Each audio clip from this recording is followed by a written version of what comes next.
The College of Architecture and Design is pleased to welcome Jeff Goldstein as tonight's Robert B. Church Memorial Lecturer. Jeff will share the work of his highly recognized practice, Digsaw, in a lecture entitled Building Walls, Meaning and Mass. Jeff is principal and founding partner of the architecture firm Digsaw, a board member of both AIA Philadelphia and the Community Design Collaborative, and an adjunct professor of architecture at Temple University. All those in Philadelphia. Prior to establishing Digsaw, Jeff earned a Bachelor of Arts in Biology from the University of Pennsylvania, followed by a Master of Architecture from Yale University. After graduation, Jeff began practice with Greer-Gansky Architecture in New Haven, and followed by 6 years with Kieran Timberlake in Philadelphia, where I first met Jeff and his future design partners, Jules Dingle, Mark Sanderson, and Jamie Unkefer at Kieran Timberlake. From a couple of terminals over screens, I witnessed Jeff's dedication to many projects, including the highly awarded Loblolly House. And from this vantage, it's natural to recognize Digsaw's expertise in thinking holistically about the built environment and deploying technology and fabrication to its design.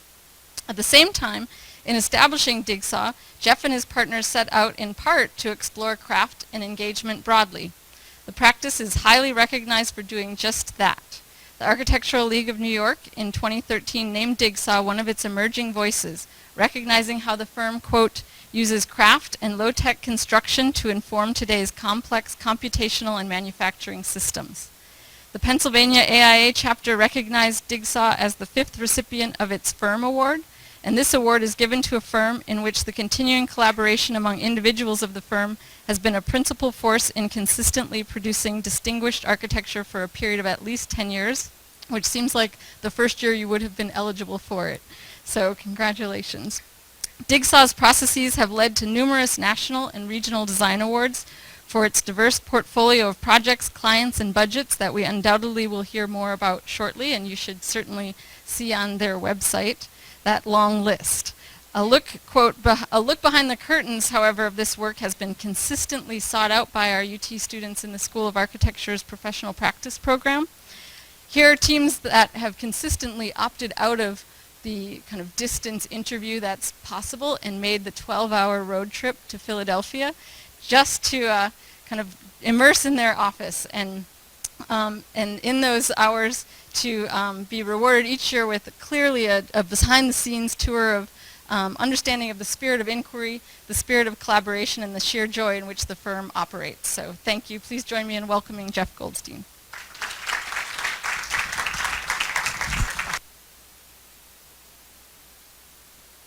Wow, Tricia, that was so nice. That was the nicest introduction I've ever had. And I mean that. I'm so happy to be here. I had a whole different thing that I was going to present today, but I changed it all up after getting to know the school a little bit over the course of the day. I've been really inspired by what I've seen here, starting over at the Fab Lab and then here in the studio, which, by the way, this building is like crazy, like some strange Paul Verhoeven Total Recall, like, anyway. Okay, I am going to talk about walls. This is often a presentation that I do for professional audiences, not at the academic setting that we find ourselves in today. But I changed that because of what I saw here. So I'm hoping that this resonates and allows you to connect what you're doing here at school to what you will be doing, I hope, when you graduate. This is a quote that you might be familiar with if you've had to read Leger. And to us, this represents kind of all that we're not doing as an architecture practice. We really couldn't disagree more with this statement. And this isn't anything against this incredible house that I learned about while I've been here. Has anyone been in this house? Amazing. So I'm not railing against this, quite the contrary. But what I think I am critiquing is this quest for Wallis architecture and ultimate transparency. Our work is about weight and finding ways to bring the wall really the wall as the center of our inquiry with our projects. And we love walls. We spend a lot of time talking about walls. We spend somewhere between a third and half of our drawing sets drawing walls. We love to think about how one might move under a wall, how one moves around a wall, how walls hit the ground, how walls meet the sky, who makes walls, what they're made of. And for those of you who are learning Grasshopper and scripting and CNC milling, there is a future for you in practice. I just wanted to throw that out there. We investigate walls with all of our diverse client types on all of our projects, regardless of budget, regardless of program. I'll step back again to Palladio, who in his 4 books didn't spend a lot of time talking about walls, but it is one of the first things that he talks about. And for Palladio, the wall was almost a one-to-one relationship between the work and the materiality that was used to create that wall and the kind of paths of gravity, distribution of loads. For us, we're operating in quite a different time. In fact, the walls that we're typically working with are approximately somewhere between 75 and 80% air. Most of the wall is predetermined, and we can debate the air barriers and the right type of insulation. But for the majority of our projects as architects, we have the ability to think about and control somewhere between 3/4 of an inch or something like that. Really, that's all we get. And so our practice has been finding ways to bring meaning to this 3/4 of an inch. In order to do that, I'm going to step back a little bit and talk about where we're from, where we practice, where we've been practicing in the state of Pennsylvania, the Commonwealth of Pennsylvania. And while I'm going to focus here a bit on Pennsylvania, this really would pertain, I imagine, to wherever you're from, whether it's Tennessee or somewhere much farther away. And so for Pennsylvania, this is really at the heart and soul of our work. We spend a lot of time thinking about our state and our region. We think about this land grant to William Penn. We think about the geology, and at least where I'm from, the Appalachian Mountains. I understand when I'm in other parts of the world, like here, it's the Appalachians, so I'll try to use that. But I do want to say that if we remove political borders and use geological borders, you'll find that Knoxville and Philadelphia are quite closely related as part of the Appalachian range, formed over 500 million years ago, before actually Pangea, as the continents all came together. So you'll find a strong relationship to parts of northern Africa, as well as Scotland, sharing the same geological formations. So again, we're much closer than it sometimes seems. But that geology for us represents the resources, both not only for our constructions, but also the natural resources that grow from them, the trees, the forests, Penn's woods. We think about the cultural origins of the Commonwealth. Again, a land grant to William Penn, a place of religious freedom and open thought. From that context comes a culture of really free thinking and openness and simplicity. Simplicity, above all else, is valued, and we spend a lot of time talking about simplicity. From William Penn, we get the city grid of Philadelphia, which, as you can see, is laid out with a major north-south and a major east-west axis, and then a open space, green space within each of the 4 quadrants. Our houses in Philadelphia share walls by definition. Walls are what separate us, but also bring us together. And our walls together form the streetscape and the sidewalk experience. There's a legacy from Philadelphia that goes even well before Kahn and Venturi. And I do want to just take a moment here and recognize the work from Bob Venturi, who I just love this exchange between Bob and Denise here. But From the coaching tree, Bob Venturi's firm is where, as Tricia mentioned, we met each other at Kieran Timberlake, but Steve and James started in Denise and Bob's office from 1977 to 1984 before they set out to start their firm. We worked for Steve and James at KT for about the same amount of time before we went out to start our firm. And so while we never actually worked in Bob and Denise's office, we do feel part of that legacy. And in fact, perhaps no one initially started really questioning that 3/4 of an inch that we get to work with more than Bob and Denise. And I think while they were looking at something completely different, they were looking at, this could be a whole other lecture, but their interests were of symbolism and meaning through symbolism, whereas we're more interested in material and mass. The inquiries are actually very closely connected, and so we have a lot more in common with Robert Venturi than it might seem.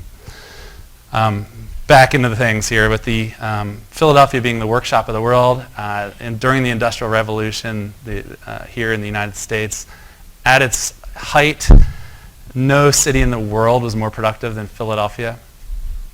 And those mills, there was not one single industry. It was really diverse and spread. It wasn't like a steel town. It was really across the board, everything from locomotive to mills and textiles.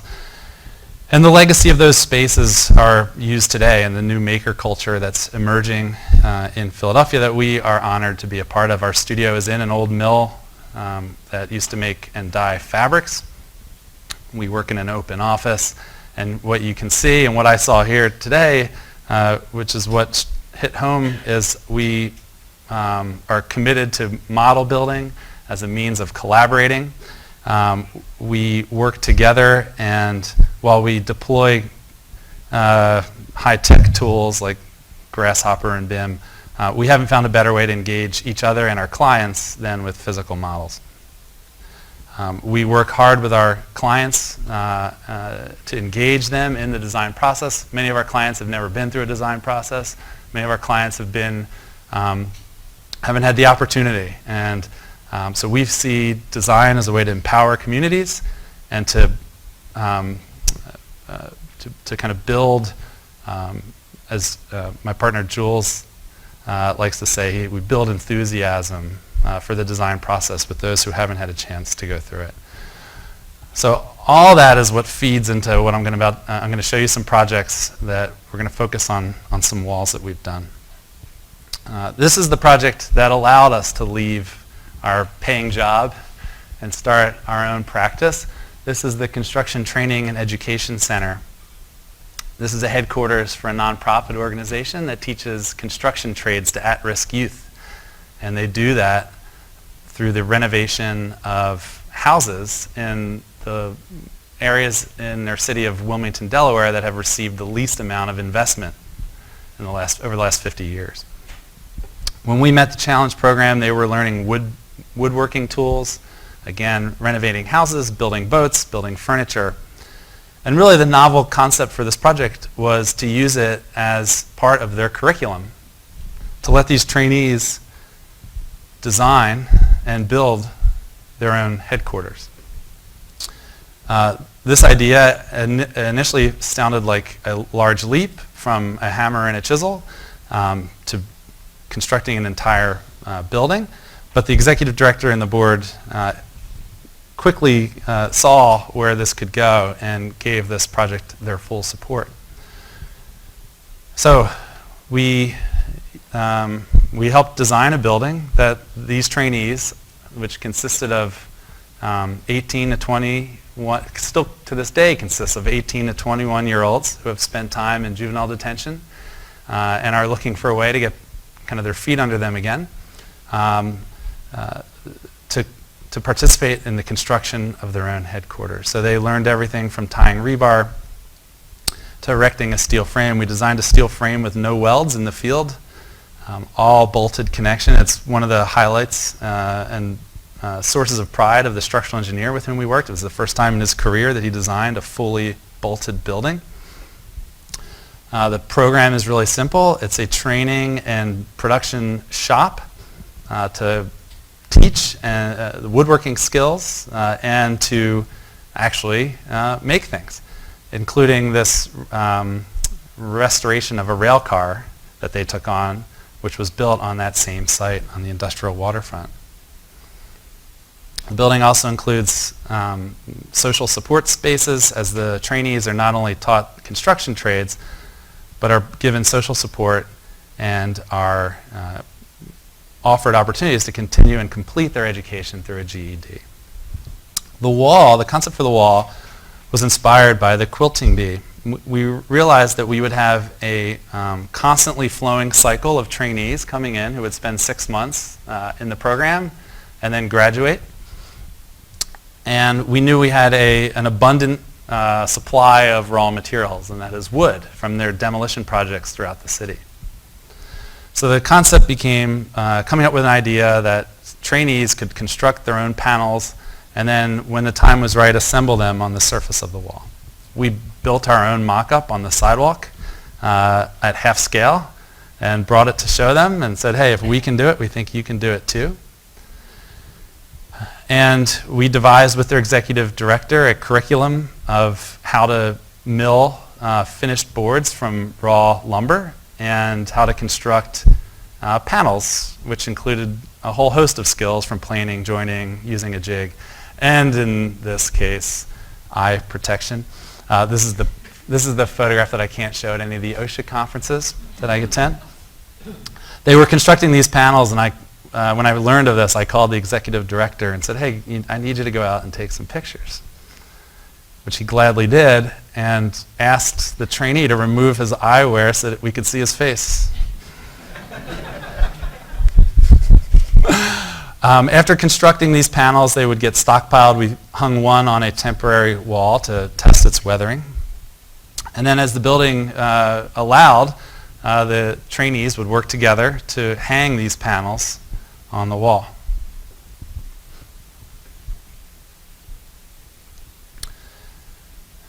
And in the end, this reflects many hands. It reflects the various people that have gone through the program and the supplies and the materials that have been dropped off. Once the larger community got word of this, people just started dropping off wood for them.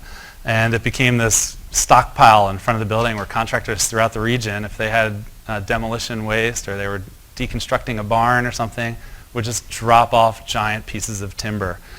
So it really became this community event. And I think what's really cool about this is even when this isn't the shaded part of the building, this tends to be where trainees will take a break sitting against the wall that they built. And what we found is just a sense of ownership, a sense of accomplishment, and of working together to this day that to do something beyond what any of them could have done themselves. So the amount of pride that came out of this was really palpable. We went from that to a public building in the middle of Center City, and looking back, it's crazy to imagine that we had this opportunity, really 2 years into starting a practice. This is a diagonal boulevard that cuts across the orthogonal grid of Philadelphia, connecting City Hall, which is toward me, to the Art Museum, which has stairs that Rocky likes to run up.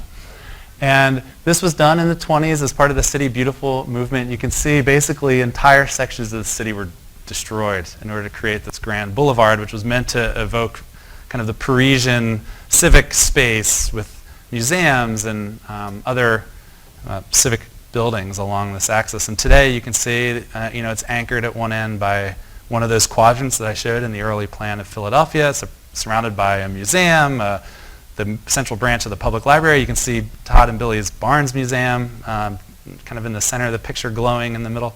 The Art Museum's all the way at the end. Close to the right is the courthouse. And then closest to me, this tiny little, this little guy. That's what we got to do.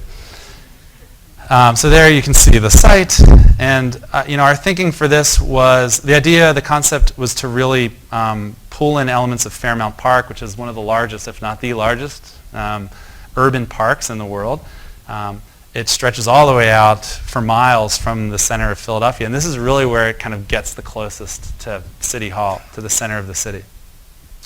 And while the park is urban and is accessible by many, there are large communities, especially of kids, who can't get access to that park. So the thought here was to bring pieces of that natural world here into the urban core of the city. And our building then becomes this threshold between kind of this naturalistic park and then this urban plaza. We were inspired by the pavilions throughout the park and really by the geology of the Wissahickon, which is the name of the kind of river, the stream that cuts through and kind of forms the core of the park. And the local stone is this Wissahickon schist, which just has these amazing outcroppings that kids just love to scramble on. And here's a little diagram of what we thought this building could be. Again, a threshold between kind of nature and city, as well as a bit of a nod or a threshold to the, from the horizontality of the park to the verticality of Center City, Philadelphia. So this building really became an exercise in stone and thinking about stone's geology as well as its use in Center City. You can see we used two different finishes to the stone. Again, the smooth is is a nod to its stone's use in architecture and buildings in Center City, whereas the rough is a nod to that the natural origin of the stone. And you can see as we kind of modified that finish depending on where people were engaging and coming up against that wall. And for us, this was not about a thin roof. This was really about making this feel like an excavation into a mass. And so we really kept drawing. This is the section of that roof detail. And I think we've all been pushed to try to make things really thin, to make roofs really thin, like that Norman Foster project that I showed. It's all about super thin roof. Here we were going completely the opposite. We wanted this to be fat and heavy and chunky. And it wasn't until at the time our office was like 6 of us with my 3 partners, and then we had 2 others. And it wasn't until we could all kind of look at this drawing and feel like this looked like a wall that we thought we had, that we knew we had the kind of the mass that we were hoping to get.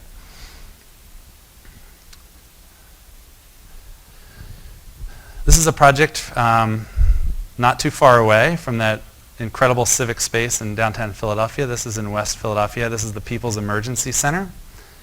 People's Emergency Center, that's the client. They are a nonprofit organization who provides housing and social services for women and their families who are emerging from homelessness. So this is a really, just a really powerful thing to be thinking about, creating homes for people who haven't had homes for some time. And one of the challenges in this is finding a way to make people feel comfortable kind of re-entering society, or kind of feel, a way to feel comfortable in a way that doesn't challenge someone's pride in accepting the opportunity to move in here. The site initially looked something like this. And you can see there were several structures that were, all of which were deemed structurally unsound and couldn't be salvaged. And the program was 7 houses. So this is a quick diagram of what 7 standard Philadelphia row houses would have looked like on that site. You can see it doesn't quite fit. And so we started to think about how we could reinterpret the row house. The row house, while we love the row house, it does not, it does have its flaws. It's relatively dark, right? Because they're deep and they typically only have windows at the front and the back. So we rotated the row house to make it shallower and wider, and then thought about kind of turning it in on itself to form this series of outdoor spaces, which could then fit into the site and create a sequence of spaces that are meant to really negotiate this sense of being or kind of feeling, kind of part of the street, maybe alone on the street. So the first space is the porch, which is the typical, traditional way that you enter a Philadelphia house. So the porch here is meant to be that intermediary between the sidewalk and this home. And you step underneath this wall, through this wall, and enter this social courtyard, which is really a place for all the families to feel like it's a place of their own. And then there's one further step of privacy, which is this rear yard, which is the playground, which is where the kids are supposed to really feel safe and have their own space. The plan couldn't be simpler, and that's one of the things you'll see. Like I don't really have a lot of plans or diagrams. These buildings are really simple, they kind of. We've been really lucky that our programs are not very complex, and so the solutions tend to be simple. Here's how the building kind of stitches into the neighborhood and rebuilds kind of marries up to the context, negotiates that change, that huge setback between the two structures. Chance to see all the way through the series of 3 outdoor spaces.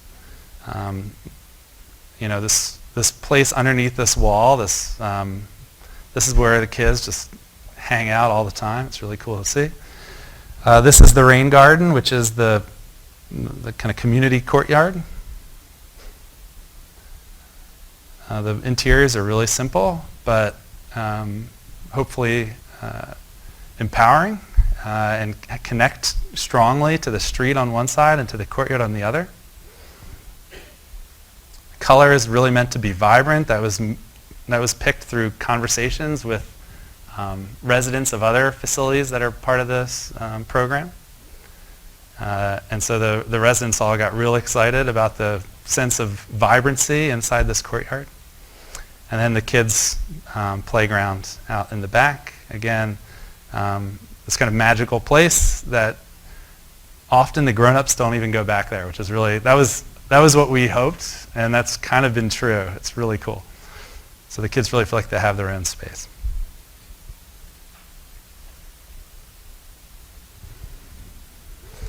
All right, this is a much different client, but also a residential project. This is for Swarthmore College, which is a liberal arts, Quaker-based, at least started by Quakers, and still holds Quaker values quite strongly. Liberal arts college just west of Philadelphia. This is our Field of Dreams project. That went over really well in Iowa. Okay, so here's the site. So the campus is on the right. That's the north campus. North is toward me, and you can see the kind of the through the figure ground, the diversity of buildings of different era. You might be able to make out this north, at least up and down swath that cuts through the middle. That's the train line that connects back to Center City. And then all the way on your left is the athletics campus. Again, Swarthmore College, nothing like the athletics facilities you have here, but clearly disconnected from the main campus. And so if you go on the main campus, you see stone buildings of various era. There's a robustness, there's a permanence to them, there's a depth and a quality of the buildings, whereas everything on the athletics campus is a kind of a cheap, red-roofed, almost has the feel of temporary structures, a field house and some supporting a natatorium and a tennis center. And so the idea with this project was to build upon those little buildings that are up against that little red blob, which serve as residence halls, and to kind of bring a critical mass of students to that part of campus, to feel like a real community, and to bring some of the main campus's spirit to this part of campus to help this feel more integrated. And so the solution was this is one building, but really made to look like 3 separate buildings, each of which in scale relates very strongly to the 3 existing buildings. And then together they all work to form this new residential college. So you can see the sense of scale sitting amongst the existing buildings and the formation of this new residential court. This building was built to Swarthmore's sustainability framework, the college deemed that LEED and Living Building Challenge did not fully meet the mission and the vision of this school, so they created their own sustainability framework. This is pretty much a net zero building that has some pretty sophisticated sustainability initiatives baked into it, which I'm not going to spend a whole lot of time talking about tonight, but it would be a different lecture. What I want to talk about is the wall, because on one side, we're rammed up against the baseball field. And so this became an opportunity to rethink the outfield wall. Unlike football and basketball, the baseball field has historically been modified. Its dimensions are not fixed. And it reflects the urban character and context of the city in which the field sits. And so while this project initially did not include the athletics department, it was a residential life project, we thought this actually would be the perfect opportunity to bring these two groups together. They traditionally have not really gotten along. And we got the athletics department really excited by talking about their field in the context of these historic fields, Fenway, Yankee Stadium, and showing them how their field could take on its own character and reflect its place. This required understanding ball trajectory, so we could design the fence and the wall to be the right height because we pushed it in much closer than it had been. But it also offered the opportunity to create a viewing platform for students to watch the game. Now this is not the Volunteers football team. This is Swarthmore's baseball team. They're not used to getting people to watching. This was a novel thing. Typically a handful of people would be at each game, and they'd often just be studying and not really even paying attention. So this was a bit of a stretch. You can see that the study lounge, in fact, offers views through the wall to the stadium, to the field rather. We didn't do anything to the baseball field other than modify the outfield wall. We didn't change the bleachers. We didn't change the dugouts. We did nothing but modify the outfield wall. We did have to tear up the field to install the ground source heat pump. But other than that, it remained unchanged. The materials of this building were inspired by some of the older buildings on the campus. And if you look at some of these old buildings in elevation, they're over 50% roof. And this idea of using slate, which is much lighter, a local material in Pennsylvania, as a cladding material, started to make a lot of sense. And we could deliver a project that would meet the quality and the materiality of the main campus at a much lower cost, and also gave us a lot of flexibility with the material. Because it hangs like a shingled roof, it meant we could vary the spacing. We even integrated various cuts and angles to try to make this feel a little more organic. And we use the slate in two different ways, both as sculpings along the base. Sculpings are these kind of chunks of slate that are relatively unmachined. They kind of break off in this way. And then the slate shingles above.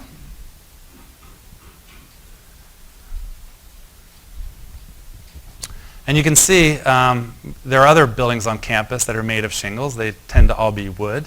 But we were getting really excited about these details and thinking about how our building might meet the ground or rise out of it, depending on which one you ask. So we opened up the old carpentry books to learn how carpenters would build these kind of shingle-style flared bell bottoms, and did a very similar detail where we flared out the base.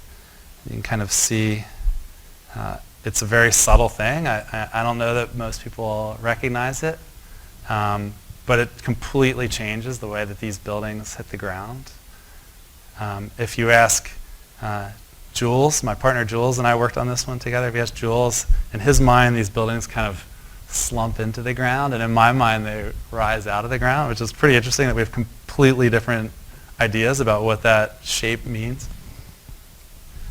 And that's the great thing, that it's kind of open to anyone's interpretation. And then back to this wall, which forms the outfield fence. You can see a small crowd starting to gather.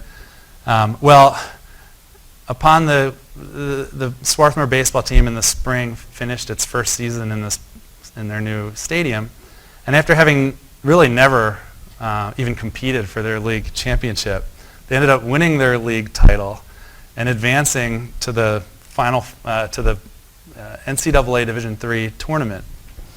And the balcony was packed throughout the playoffs. So this is for us an example of Walls bringing people together. And anytime we have an opportunity to do an athletics facility, I end on this slide, right? But that's not what we're here to talk about. I'm going to get a little bit closer, somewhere in between us, along that same ridge on the Appalachians is West Virginia.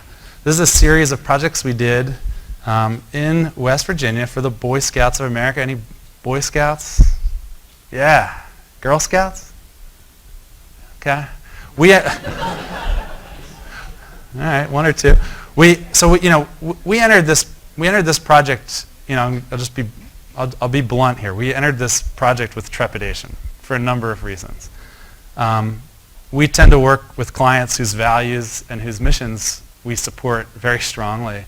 And while we have in our office many graduates, we have Eagle Scouts in our office whose lives were changed by the Boy Scouts.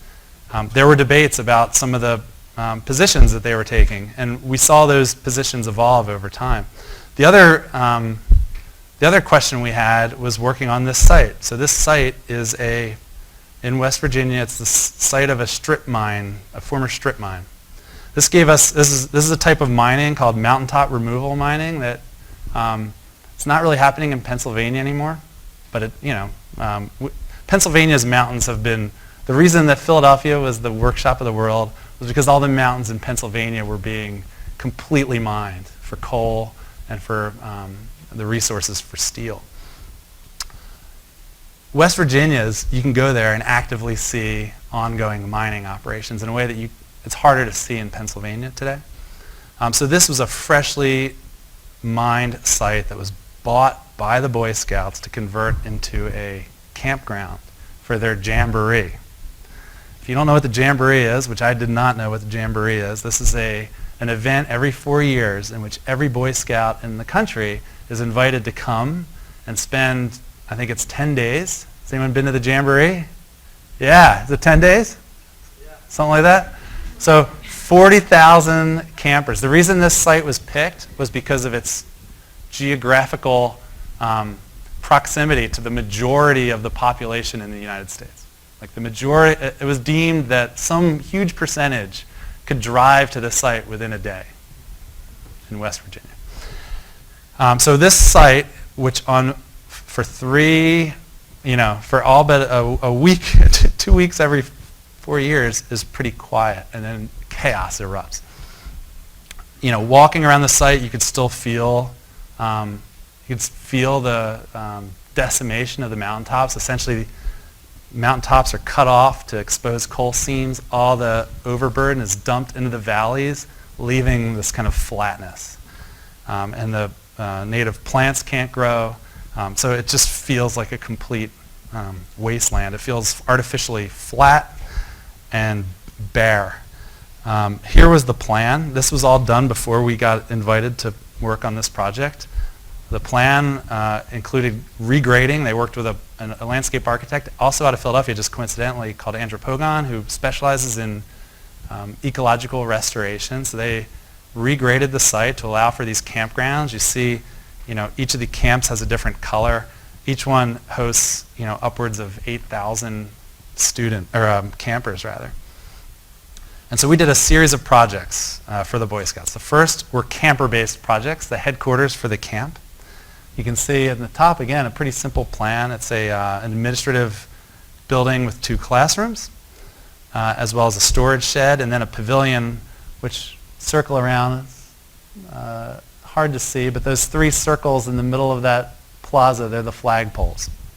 The ritual of raising the flag every morning and bringing it down each night is an important part of scouting.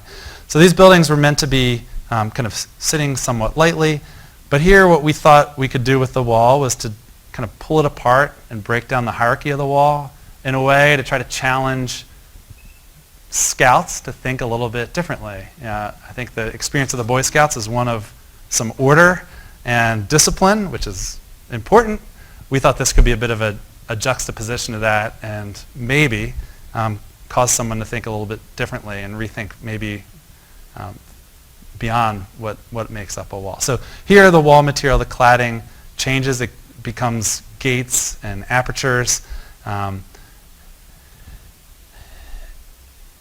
Become sunshades. The framing members become exposed and participate in the bringing of light through space.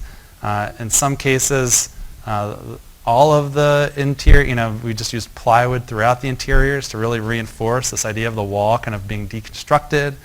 And what we got out of this, which we weren't, to be honest, we weren't really sure where this would go. We got these really incredible lighting effects throughout the day with these clear stories. It also just has the sense of this kind of raw campground space. So the Boy Scouts were really happy without even getting into the argument or the debate about what the wall is. To them, this felt like a hands-on campground. And so for us, we wanted we wanted what usually isn't seen in the wall to be seen. So we took opportunities to bring the backup wall through the cladding with these deep sills and window surrounds. And then this pavilion, again, for us, this didn't want to be about lightness. This wanted to be about mass and carving.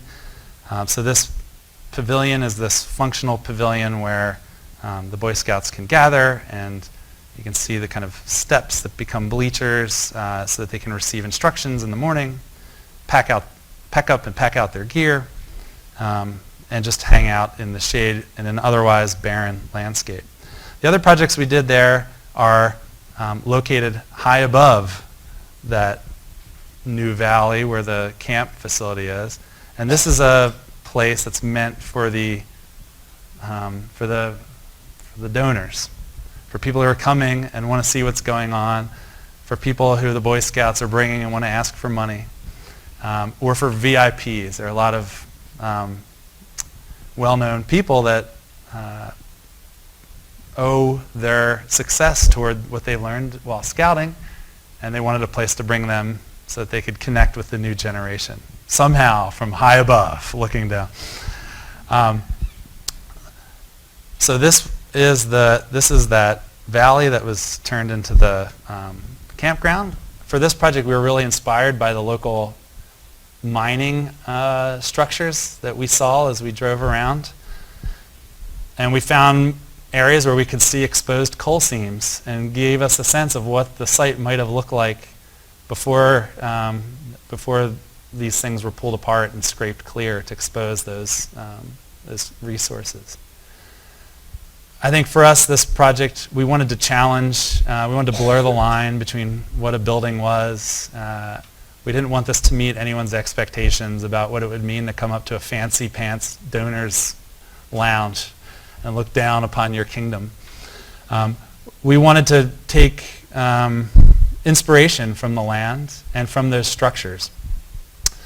And so you can kind of make out those topography lines. This is sitting at the end of this, almost like this peninsula on this flat scrape site. Again, up here, this top of this hill was mined, so it was dead flat. You could land a plane on it.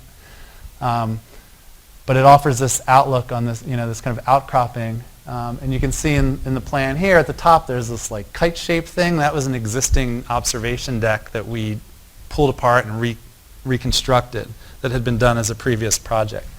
And so the idea here was to use these buildings, the event space and this lodge, to kind of compress someone who is out on this vast landscape, to form this little threshold to then make their way out onto that deck and see everything that's happening. So these are these kind of really weird, these were, we spent a lot of time just working through both cost and complexity and trying to get some forms that felt like they came out of the ground. This was all about just these metal panel details and trying to use corrugated metal, which was just used, this kind of rusting corrugated metal, which is used on all the mining facilities, but also the, kind of feels like it comes out of the ground.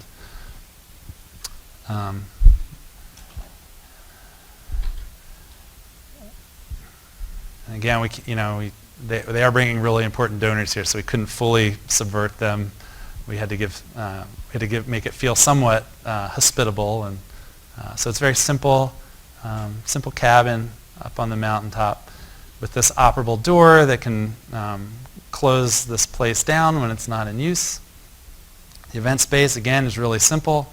It's meant to have 50 to 100 people up there for fundraising events, really. Here's looking back at that runway that I described, that space between the two buildings. And this is the view looking down. And that first building that I showed, you can kind of make it out. It's over there. You can kind of see it. Just to give you a sense of the scale. All right, I'm going to talk about another project here, and then I have more that I can show, but I want to open up to some questions, and then if there are none, I'll show some more. Start thinking about some questions.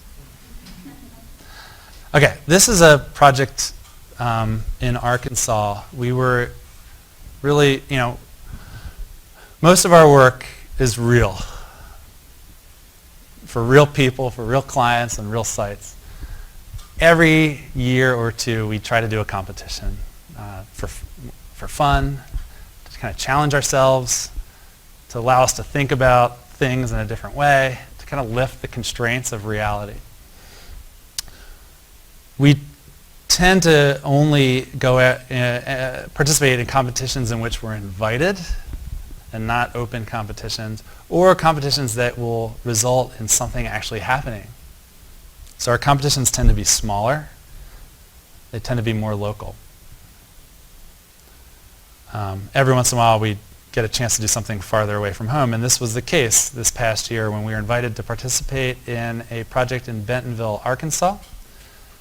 This was an international competition in which we got shortlisted after round one and participated with 30 other firms to look at 5 sites in Bentonville, Arkansas. And the context of this is that Walmart is based in Bentonville, Arkansas, and is investing in its headquarters and is anticipating the need for a lot of housing in that area that currently doesn't exist. In fact, the current housing stock doesn't really adequately support the existing population. So the Walton Foundation, along with the university, kind of stepped up to initiate this thought competition to think about how could a large number of new residential units be delivered to this region in a way that is in the scale and contextual of that region. Density there, like many places, is a 4-letter word, so there's a lot of fear of a densification of the downtown in Bentonville. Each of the 30 firms was split up amongst 5 sites, which meant we were each competing against 5 other firms.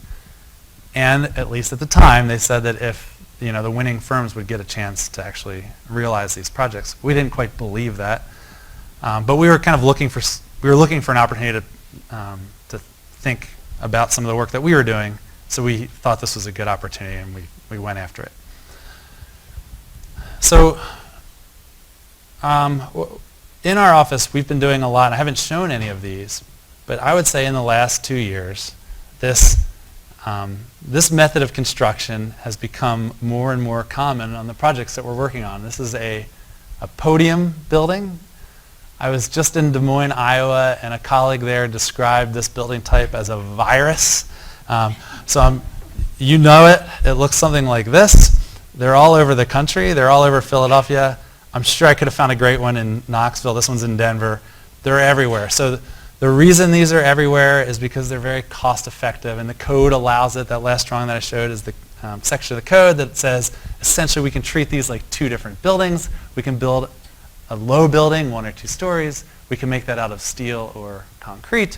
We can then build another building on top of it, and we can build that out of wood.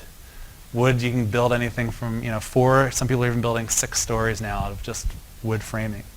So this becomes a very cost-effective construction model because Wood is in type 5 construction, and construction types, if you've taken this in your materials and methods, or I don't know where you would cover this. Tricia, have they learned about this? Different building types in the code that define how large it can be, how it can be used, what it can be made of.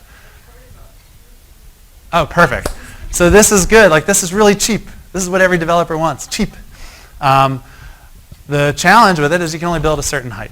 And so if you use this podium construction, you can build a taller building. A portion of it might be expensive. You're paying a premium to build a concrete 1 or 2 story, maybe it's commercial, maybe it's even residential, maybe it's parking. And then you're putting another building on top. And so our concept here was to really push this idea of the podium construction and reinterpret it for Bentonville, Arkansas, kind of being inspired by the local architecture and the Ozarks. So on the left is the kind of thing that I just showed, and this is the kind of thing we're doing in our office and trying to just racking our brains on how to do something interesting with that type. I think we are, but it's very limiting. And it seemed like in a competition like this, here was an opportunity to really push this building type. And so what that meant for us was rethinking what the podium could be. We have a large enough project that it can support, the bigger the project gets, the more experimentation and complexity you can introduce to a project without having huge impacts on its cost per square foot. So we were at a big enough scale here where we could look at the podium as something different than what it traditionally is. And we could think about the overbuild, these wood-framed structures, as something different than they typically are. And we could start to combine various scales of residential buildings, all the way down from a single family to 10. We're even looking now at 20 and even more units as we're working through this project, in a way that mitigates the scale of the development, that pushes the parking, which is really required from the program, underground essentially. It's not really underground, but it feels like it's underground because our podium becomes this new landscape that borrows from some of the topography of the area. And then these wood-framed residential buildings sit on top. And they vary in scale from the single family, as I said, out on the perimeter and against the adjacent buildings, which are small, and they kind of get larger as you get farther into the site. So at a concept level, it was something like this. Right? So here's some small buildings around the perimeter with this podium structure in the middle, which formed a covered parking area. And then we kind of bring these taller structures into the mix. And hopefully this is a way to mitigate the scale against the surroundings.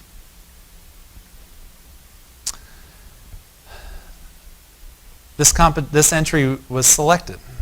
And the winner, the prize is, all right, figure out how to actually make this work.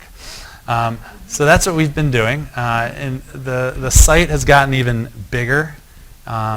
We've been getting even more detailed into the pro forma, which is the spreadsheet that every developer uses. This is done with a developer. And this developer wants to build these projects at a cost that's going to generate profit. This is not a charitable project from the developer's standpoint. While they do hope to deliver a really high quality project, essentially the Walton Foundation is paying the difference between what a very standard development might cost and what it's going to cost to get it from that to this. And what we're finding so far is that we're not that, because of the scale, this is like the size of an entire city block, we're not that far off from where the more straightforward solution might have been. And the sense is that we'll be able to, what we hope, this is like we haven't been able to find any precedent with this. We're kind of figuring it out as we go. We found little examples here and there of things that we can borrow, but it's really been a chance for our office to explore a new way to think about a construction type that we've been doing a lot of. And the hope is that we can form these kind of green spaces that are very pedestrian focused, bicycle focused, that connect to the surrounding urban streets and vehicular networks, but that eliminate cars from this, from public space, or at least from the upper level of public space. And you can see on the right here with these large cutouts, so that the car parking area doesn't feel like it's just like a giant covered, parking deck. The idea is that there are even spaces down on the parking level that could be quite nice. And so the materials of this project, we're looking at a thermally treated timber, really evocative of some of those early structures, those vernacular structures that we found in the region. We haven't used that product before. We frankly haven't been able to afford it.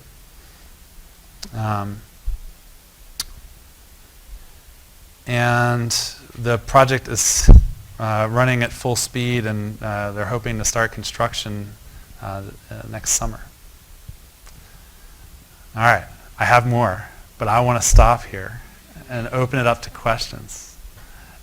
And if this is a quiet crowd, then I'll fill the time. But if it's not, I'd rather hear from you. Does anyone have any questions?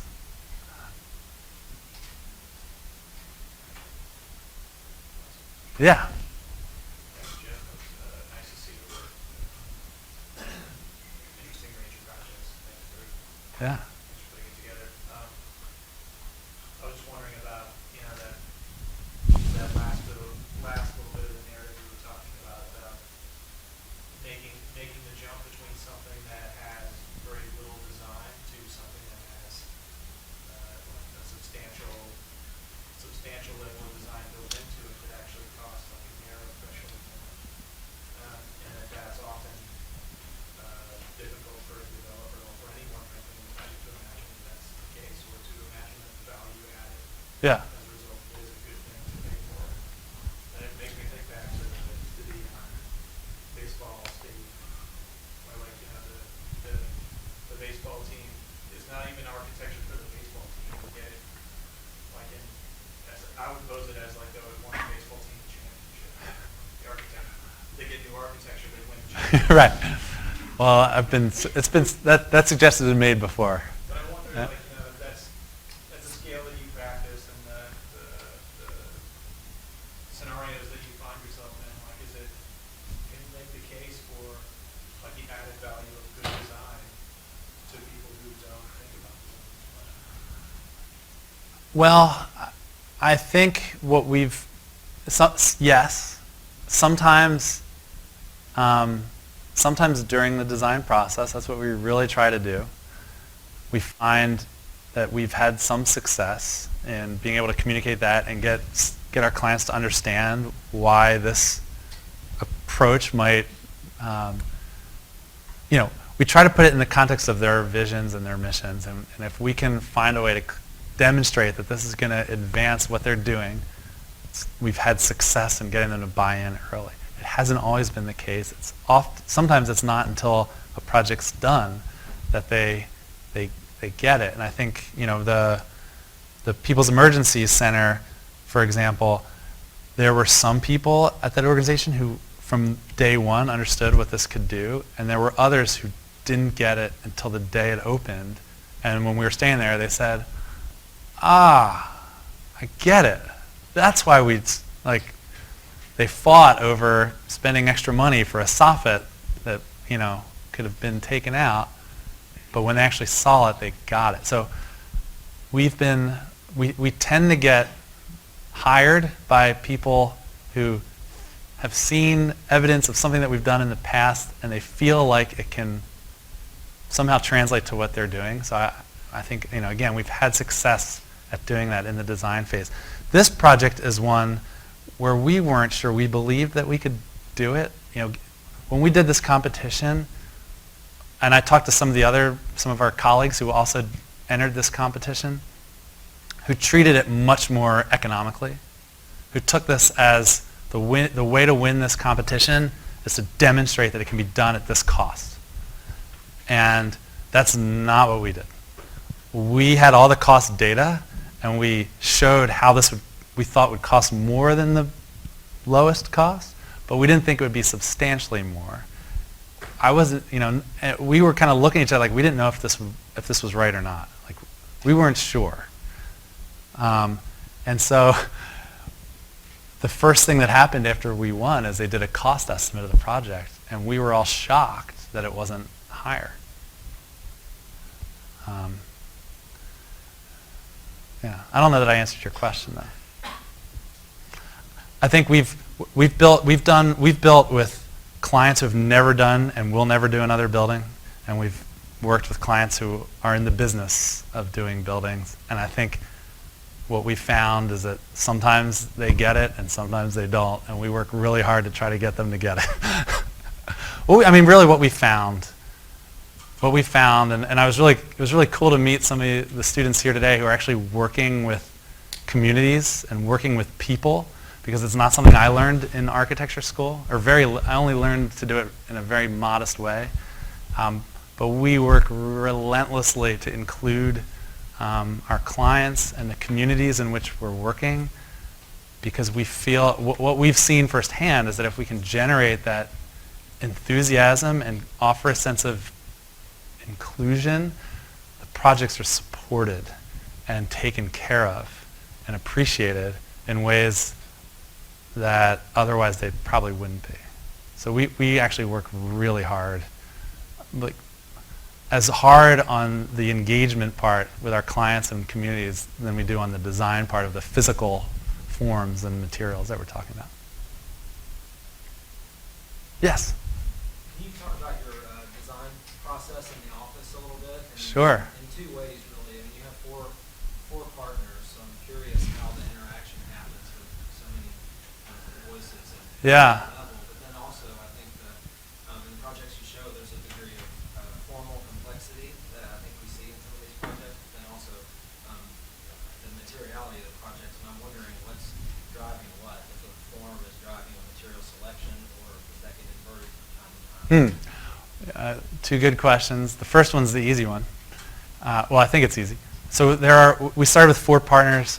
As Tricia said, I met my partners at Kieran Timberlake. We got an opportunity.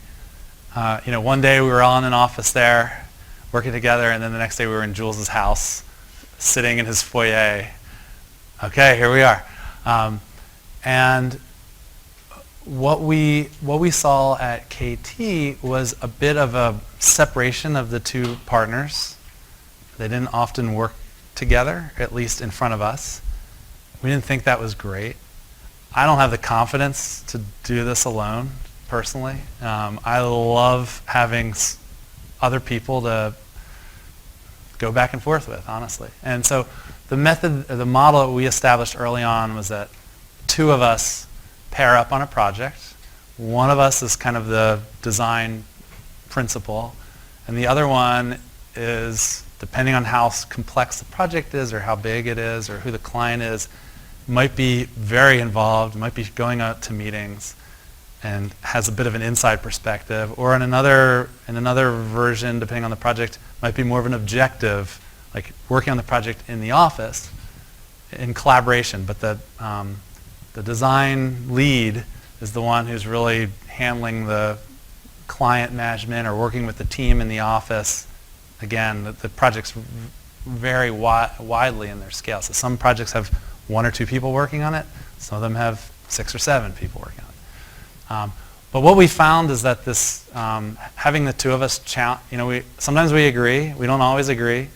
None of these projects would have come out of my mind alone. I've contributed very significantly to all of them, but none of these reflect what I probably would have done by myself. And so by having that dialogue between 2 of us in front of and with the rest of the team, it creates an atmosphere where people are comfortable talking and speaking up and bringing forward ideas. So the ideas come from everyone on the team. And it's a lot like architecture school. It's a lot like some of the pinups I was at today. We pin stuff up on the wall. We say, all right, we got a half hour to talk through this stuff. We go at it for a half hour, time's up, we leave, and then the partner in charge and the project leader or director kind of pick up the pieces and figure out which way to go with something. That's kind of how, it's a simplification, but that's kind of how it works. I think I chose today to talk about walls we're clearly interested in a lot more than walls. We're clearly interested in creating spaces. We're interested in understanding siting. We're interested in topography and understanding how water moves. We're interested in all the same. We're interested in everything, right? I chose to focus this talk because we have spent a lot of time in our office thinking about materiality and walls and how to bring depth, thickness, and interest into the thin walls that we get to build today. And I think these projects are, they're done, the design process is one that includes every media at our disposal. So we build models like it's no one's business. The models are being, if you, at any time you go into our office, there's a good chance, probably 75% of the time you're going to see someone making something. So we use models to really test form and siting and relationships of spaces around buildings and between buildings. We don't have a full-scale shop, but we have a ton of materials in the office, and we're constantly moving them around to understand how they meet, how they interact with light. So none of them there's not a standard sequence. These things are all kind of happening at once, and we might ask someone to pull together some ideas for material based on this region, based on whatever we're inspired by, and someone else might be doing more of the site planning studies, and we bring it together and figure out how what makes sense. So we don't have a very linear process. It's one that we try to kind of stretch pretty wide and then pull things together as we start to narrow down and start to understand what the project could be. Yes? So about what scale models do you like to work with for study models? It really we have some as you saw, we have some projects that are a single room, and so we might be working out of the gate at like 16th or even 8th inch. We have others that are massive, and the scale that we're working on these are, at the scale of the city. Honestly, it starts at the site of the city with little like Monopoly-sized houses. So it really varies, but. So in a way, the study model is within your cone of vision. So Yeah. the cone of vision of the city, the cone of vision of the pavilion for the Boy Scouts. Right, but as we've, yeah, that's right. But as we've gone, like as we're getting into this, now we have section models that are trying to understand the relationship between what's under this podium and what's above. So they're really at all scales, and we bring them, like none of them are finished, none of them are beautiful. They're meant to be working models. We bring them to every meeting with our clients, and we bring scissors and tape to every meeting, and we cut the models up in front of them, and we let them cut them up, and we try to say that these aren't precious. These are tools to help us solve this site, this program, and we really, and some clients will jump right in. We've had clients who kind of push us out of the way and take over, and we'll bring the model that they've kind of concocted, and we'll rework it, and then bring it to the next meeting, and they see something that they contributed to, and it's like, it's part of just kind of helping them get their heads into this project so that it's not hopefully it's not a big mystery when they're paying for some material or experiencing some space after it's open, that it's not a big surprise, but that they can look at it and say, yeah, I remember when we first talked about this. This is better than I even thought it would be. Like that's happened. So it's, yeah. Yes? So pretty much every project that I saw, I feel like there was always a discussion about vernacular qualities kind of being ingrained into the projects. I'd just like to hear about what you think for your practice, how you see that playing into how the project is perceived by its users. Yeah. How it fits into an urban context. Yeah. Well, I mean, I think what I have not seen many people respond well to flatness. Like I have not come across that. What we've seen are people responding to, regardless of the style of the building. You might respond, I've seen people respond to craft and to, kind of visual interest through shadows. There's a certain weight and kind of,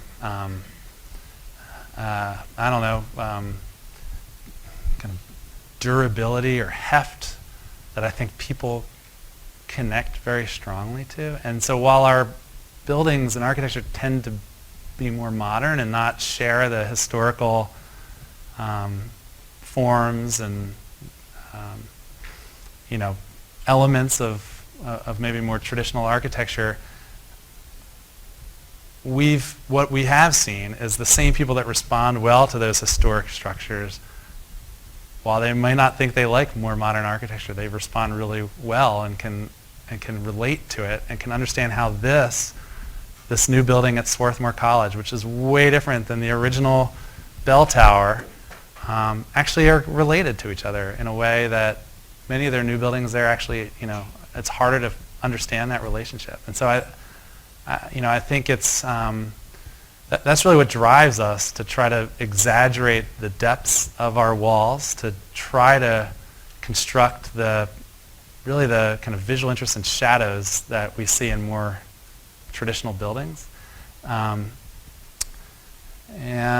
I think the other part of it is understanding the material and understanding its cultural relevance, its use, whether it's in architecture or whether it's in industry, and having a story about what the structure is made of that people can relate to and kind of get it. They kind of feel like, oh, I get this. So it's not a very scientific response to your question, and there's obviously a whole study of this that I kind of want to know about, but I also kind of don't want to know about.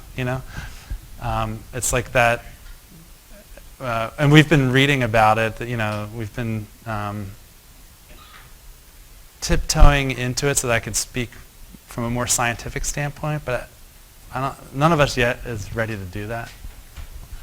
That's maybe part of the art of architecture that we think is really important, and it's actually in the kind of humanness of its design and of its creation that help draw those connections. So what I didn't talk about much in any of this is the amount of time we spent working with the people that are actually building these things. I talked a little bit about with the first project, but in all these projects, it required extensive collaboration with the installers and to get them excited about it.